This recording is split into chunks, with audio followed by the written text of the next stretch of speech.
یہ جو اللہ جی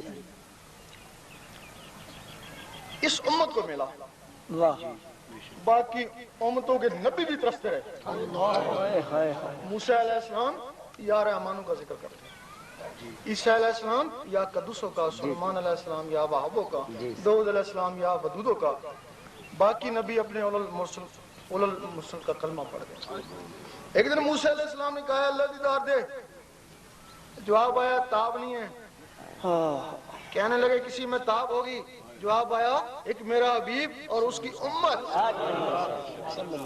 امت کا کہا، مسلمان کا نہیں کہا. ایک میرا حبیب اور اس کی امت. موسیٰ علیہ السلام کو جلال آ گیا، میں نبیوں کی امتی کے برابر نہیں.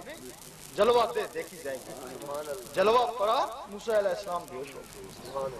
کیا وجہ ہے کہ موسیٰ علیہ السلام اس دنیا میں کوتور میں بیہوش ہوئے، حضور پاک سامنے جا کے مسکرا رہے ہیں. موسیٰ علیہ السلام کے جسم میں یا رحمانوں کا صفاتی نور تھا، وہ ذات کی تاب نہ لا سکے.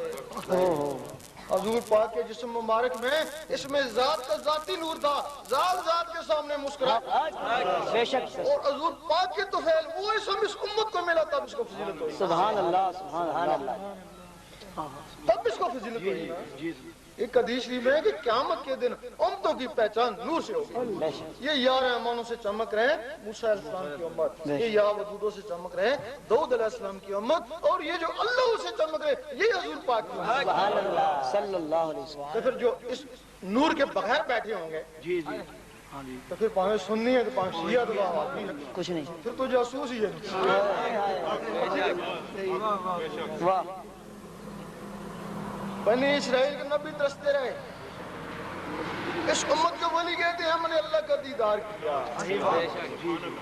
حضرت امام ابو حنیفہ فرماتے ہیں کہ میں نے 99 مرتبہ اللہ کو دیکھا ہے. حضرت ابراہیم بن عوف فرماتے ہیں کہ میں نے 70 مرتبہ رب کا دیدار کیا. سعید سلطان بو رحمۃ اللہ فرماتے ہیں جب چاہوں اللہ کا.